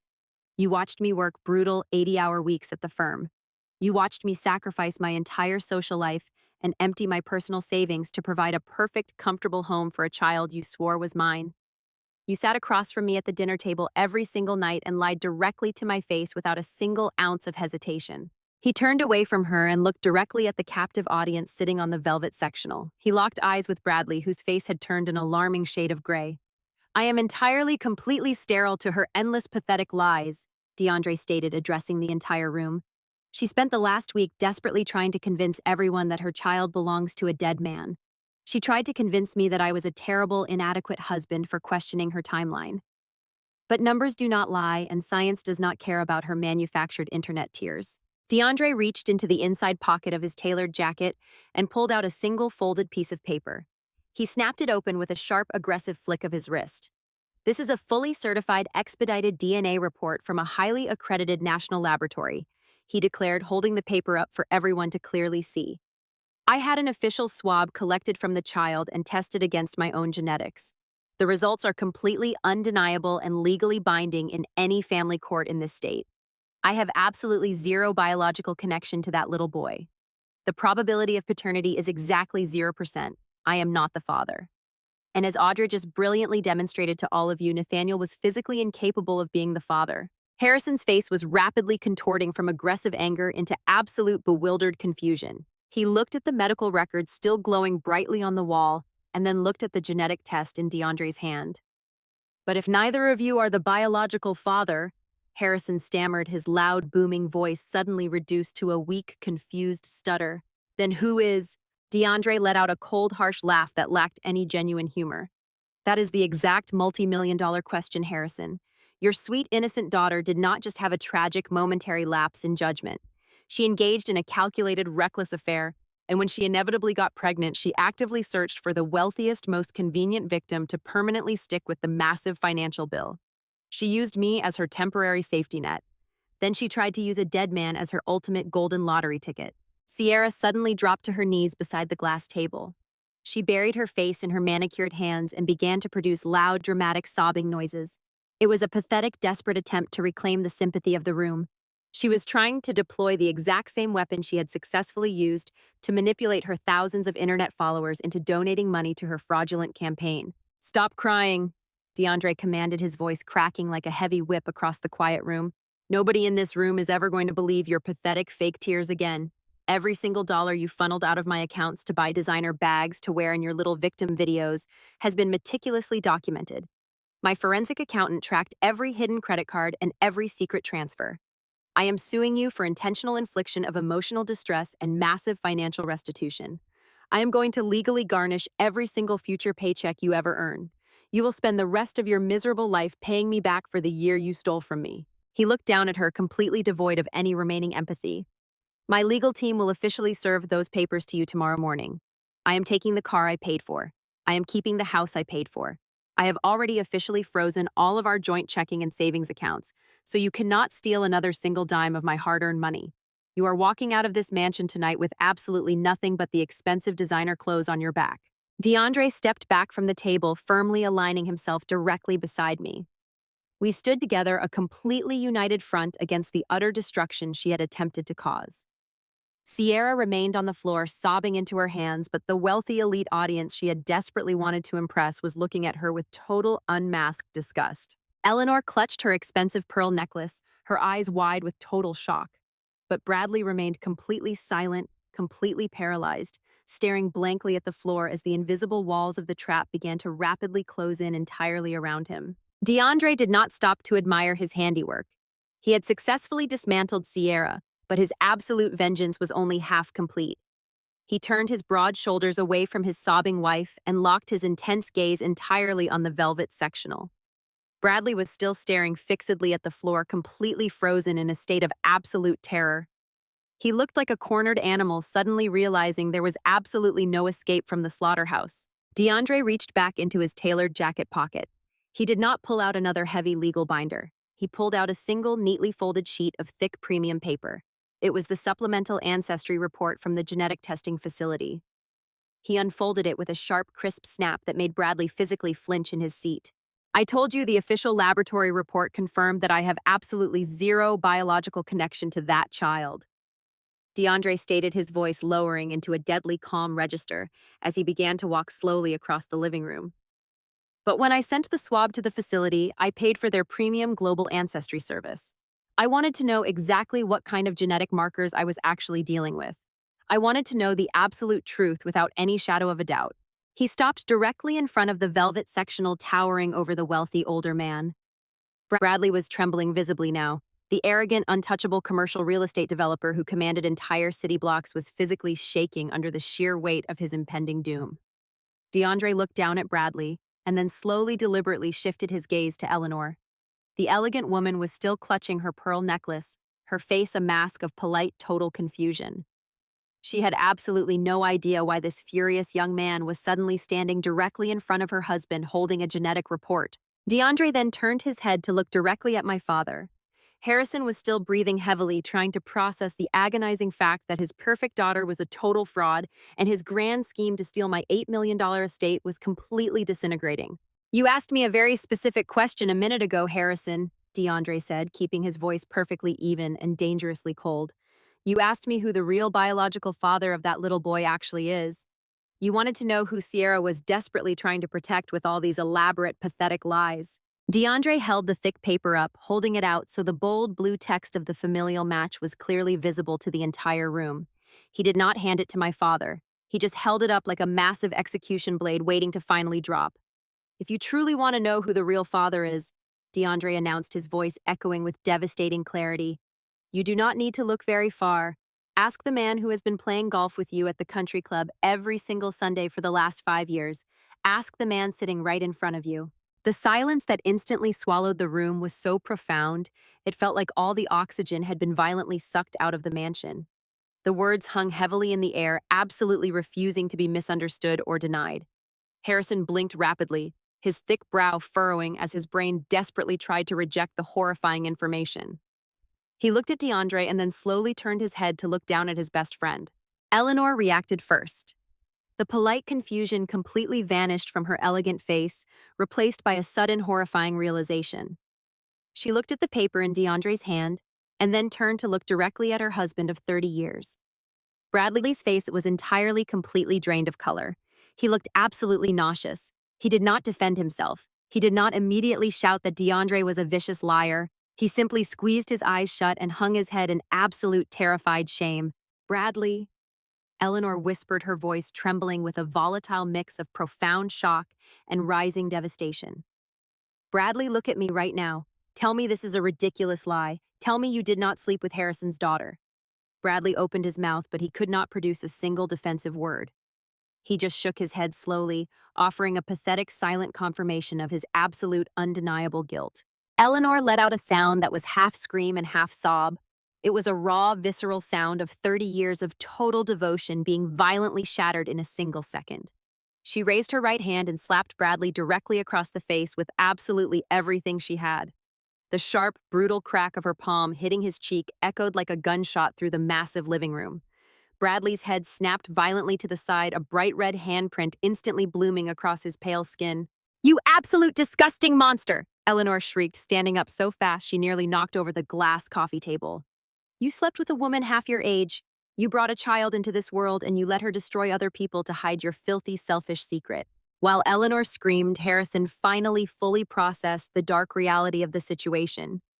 The massive, untouchable ego of my father completely shattered into a million pieces. He realized in that exact agonizing second that he had been played for an absolute fool. His wealthy best friend, the man he admired and constantly tried to impress, had been secretly sleeping with his daughter. Worse, Bradley had sat silently by and watched Harrison make a total idiot of himself trying to aggressively steal an $8 million house from his other daughter just to cover up Bradley's own disgusting mess. A terrified, animalistic growl ripped out of Harrison's throat. He did not say a single coherent word. He lunged directly across the coffee table, throwing his heavy frame entirely at Bradley. He grabbed the lapels of Bradley's expensive charcoal suit and violently hauled the older man completely off the velvet sectional. Bradley stumbled forward, crying out in sudden panic, but Harrison was entirely blinded by sheer humiliating rage. He slammed Bradley hard against the black marble fireplace, knocking the wind completely out of him. "You arrogant piece of trash!" Harrison roared, pulling Bradley back and slamming him against the cold marble a second time. "I let you into my home. I completely trusted you. You ruined my family. You made an absolute fool out of me in front of everyone." The pristine living room instantly erupted into absolute total chaos. DeAndre took a very deliberate step backward, completely removing himself from the physical violence he had just brilliantly ignited. He casually crossed his arms and watched the destruction with a look of pure, cold satisfaction. Eleanor was screaming for Harrison to let go of her husband, but she made absolutely no physical attempt to actually stop the brutal beating. Sierra was still on the floor, wailing uncontrollably, her manicured hands covering her face as her father violently assaulted the wealthy father of her child. Brenda let out a high-pitched, hysterical shriek. The flawless, high society image she valued above absolutely everything else in her entire life was currently being physically beaten to death against my fireplace. She took 2 uncoordinated steps backward and completely collapsed onto the adjacent velvet sofa. She clutched her chest as she dissolved into a puddle of uncontrollable hyperventilating hysterics, entirely incapable of handling the absolute destruction of her carefully curated reality. I stood perfectly still, watching the incredible physical carnage unfold in my flawless living room. I did not call for my security team. I did not verbally intervene. I simply watched my toxic family completely tear themselves to shreds, knowing that the absolute worst was still yet to come. The violent struggle against the black marble fireplace finally broke when Eleanor let out an absolutely ear-piercing scream. She was not screaming to protect the husband who had just shattered her entire 30-year marriage. She was screaming because the bright red blood from Bradley's busted lip was beginning to violently splatter onto my pristine white imported rug. Harrison froze mid-punch, his heavy chest heaving as he suddenly realized he was actively committing a brutal physical assault in front of multiple high society witnesses. He released his tight grip on Bradley's ruined charcoal suit and stepped back heavily, wiping a thick bead of cold sweat from his forehead. Bradley instantly slumped sideways, sliding pathetically down the cold marble wall until he hit the hardwood floor, gasping desperately for air like a dying fish. Harrison turned around, his face still flushed a dangerous shade of purple. He looked frantically at the total destruction he had just caused. His incredibly wealthy best friend was bleeding on my floor. His elegant wife, Brenda, was practically hyperventilating on the velvet sectional, her manicured hands clutching her chest as if she were suffering a massive cardiac event. And his golden child, his perfect innocent daughter, was currently crawling across the floor like a desperate injured animal. Sierra had entirely abandoned her fake performative crying. Total, unadulterated panic had completely taken over her entire body. She scrambled forward on her hands and knees, her expensive cocktail dress bunching up awkwardly around her thighs. She reached out and violently grabbed the sharp crease of DeAndre's tailored suit pants. Her perfectly manicured fingers dug desperately into the expensive dark fabric. "DeAndre, please," she begged, her voice cracking into a pathetic, high-pitched whine. "You cannot do this to me. You cannot leave me with absolutely nothing. I am the mother of a small child. I have endless bills to pay. We can just quietly go to marriage counseling. I will completely delete all my social media accounts. I will do whatever you want, but you cannot freeze my bank accounts and throw me out into the street tonight." DeAndre did not look down at her with a single ounce of pity. He looked at her exactly the way a person looks at a disgusted insect they just found crawling across their dinner plate. He smoothly stepped backward, physically ripping his pant leg directly out of her desperate grasp. "Do not ever touch me again," DeAndre stated, his voice echoing with cold, absolute finality. "You are not a helpless victim, Sierra. You are a calculated predator who finally got caught in your own massive web of lies. You can ask your incredibly wealthy baby daddy over there bleeding on the floor to immediately pay off your massive credit card bills. I am entirely finished with you." When DeAndre completely rejected her, Sierra immediately pivoted her desperate attention directly toward me. She scrambled across the floor until she was kneeling right at my feet. Her flawless makeup was entirely ruined, her expensive mascara running in dark, ugly streaks down her pale cheeks. "Audra, please," she sobbed, staring up at me with wild, frantic eyes. "Please just let this all go. Just sign the settlement papers on the table so we can all leave this horrible house. If you just give me the estate, I can quietly sell it and use the massive cash payout to move far away and start over. I will never bother you again. Please, Audra, you are my older sister. You are supposed to protect me from things like this." The sheer, unmitigated audacity of her request actually made me laugh out loud. It was a cold, sharp sound that echoed loudly in the cavernous living room. She had spent an entire week viciously attempting to destroy my entire life and steal my home, and her absolute best defense was to beg me to just let her succeed so she could escape her own devastating consequences. Before I could even respond to her pathetic pleading, Harrison aggressively marched across the room and inserted himself directly into the conversation. His massive ego was desperately trying to salvage whatever tiny shred of control he could possibly find in this chaotic nightmare. He pointed a thick, demanding finger directly at my face, completely ignoring his own horrific behavior. "You have completely humiliated this family enough for one night, Audra. Harrison yelled, his loud, booming voice attempting to mask his underlying terror. You set this vicious trap to destroy my reputation and ruin my daughter. I demand that you stop this ridiculous charade right now. Sign that damn deed transfer so we can get out of this horrible place and quietly handle this disgusting Bradley situation privately behind closed doors. You owe this family your complete cooperation. I did not raise my voice. I did not match his frantic, aggressive energy. I simply offered him a slow, terrifyingly calm smile. I do not owe this family absolutely anything. I replied, my voice dropping into a deadly whisper that instantly silenced the entire room. But since you are so incredibly eager to finalize the paperwork, Harrison, let us take a very close look at that legal document you brought into my home. I calmly walked past my kneeling sister and stepped directly up to the flawless glass coffee table.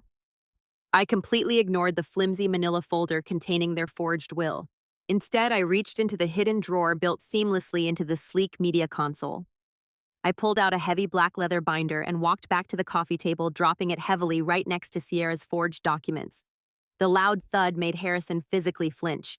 Those are official corporate incorporation papers, I announced, tapping the thick leather cover with my index finger. I finalized them exactly 3 years ago when I first started aggressively expanding my luxury interior design business portfolio across the entire state. I flipped the heavy binder open, exposing the massive stack of dense legal documents heavily stamped by the State Corporate Commission. I turned the binder around so Harrison could clearly read the bold black text printed on the very first page. You see, Harrison, you and Sierra made a massive, catastrophic assumption. I explained, my voice echoing with pure, undeniable triumph. You assumed that because Nathaniel and I lived in this massive $8 million mansion, his name was actually on the property deed.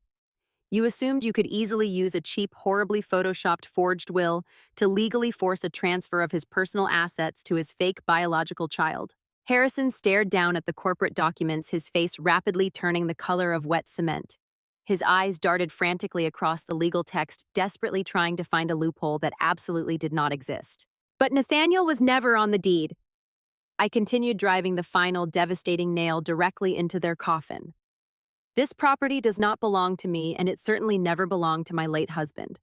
This house and the land it sits on belong entirely to Aura Staging, LLC. It is a completely shielded corporate asset, entirely immune to any personal probate claims or fake inheritance demands. I leaned forward, resting both of my hands firmly on the glass table, completely trapping my father in my intense, unwavering gaze. You did not just create a fake document, Harrison, I whispered, my voice dripping with absolute venom. You committed aggressive felony forgery and attempted massive corporate extortion to steal a house from a dead man who did not even own it. And because you explicitly submitted that heavily forged document to a federal probate judge yesterday morning, you have officially crossed the line from a pathetic family dispute directly into a massive federal crime. The heavy silence following my revelation was absolute.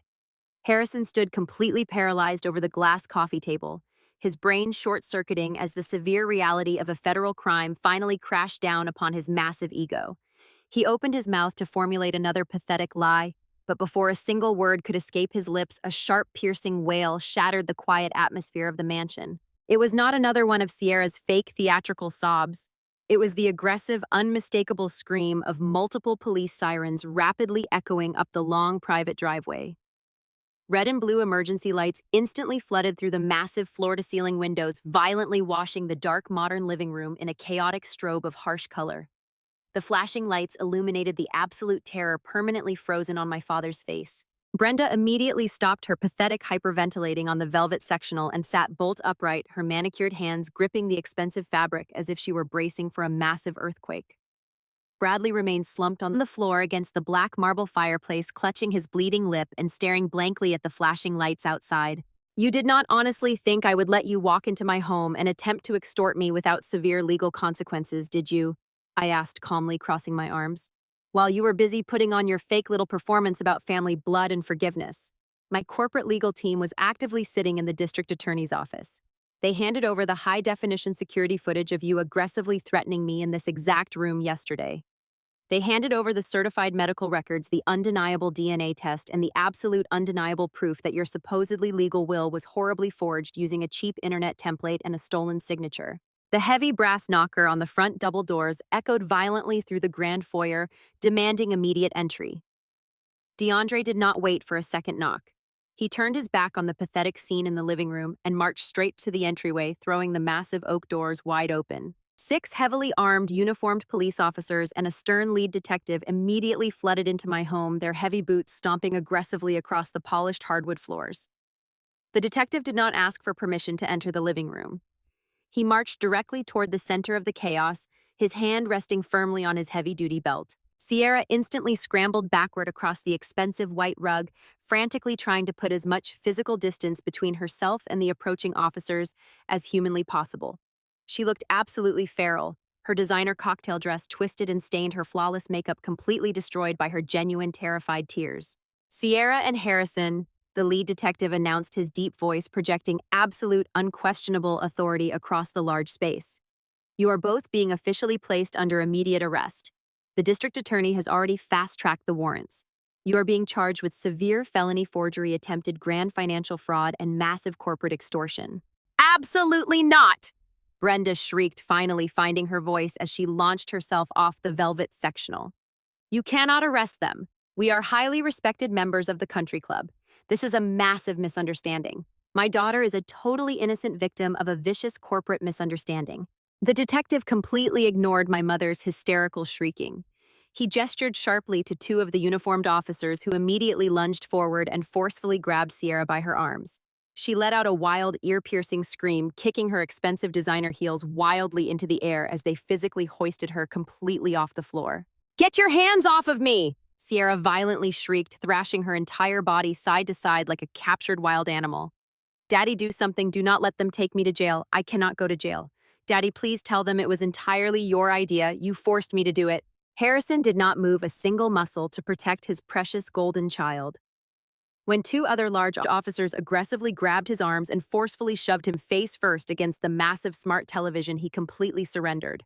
The harsh, bright screen still displaying Nathaniel's medical records illuminated Harrison's face as the officers violently yanked his arms behind his back. The loud, sharp, metallic click of the heavy steel handcuffs snapping shut around my father's wrists was the single most beautiful sound I had ever heard in my entire life. Sierra continued to scream and violently thrash as the officers forcefully dragged her out of the living room and toward the front doors. Her expensive heels scraped aggressively across the polished hardwood, leaving long, dark marks on the pristine floor. Her desperate, pathetic pleas for someone to save her echoed loudly down the street, completely shattering the quiet, wealthy neighborhood, until the heavy doors of the police cruiser violently slammed shut, entirely cutting off her pathetic voice. The detective read Harrison his official Miranda rights in a bored, monotone voice before forcefully marching my defeated, humiliated father out the front door. Brenda attempted to follow them, still loudly shrieking about calling their expensive country club lawyers, but one of the officers firmly ordered her to remain exactly where she was until the entire scene was properly secured. With Sierra and Harrison successfully loaded into the back of the flashing police cruisers, the chaotic energy in the massive living room suddenly vanished, leaving behind nothing but the pathetic smoking ruins of my completely destroyed family. The flashing red and blue lights slowly faded as the heavy vehicles aggressively pulled away from my driveway, driving the absolute worst people in my life directly to a cold concrete holding cell. I turned my full attention to the remaining trash still lingering in my flawless home. Bradley was still slumped entirely against the fireplace, his expensive suit covered in his own blood, and his massive, untouchable reputation completely obliterated. Eleanor slowly stood up from the velvet sectional. She completely ignored my mother, who was softly sobbing into her hands. She walked deliberately over to her bleeding husband and stared down at him with eyes as cold and hard as solid diamonds.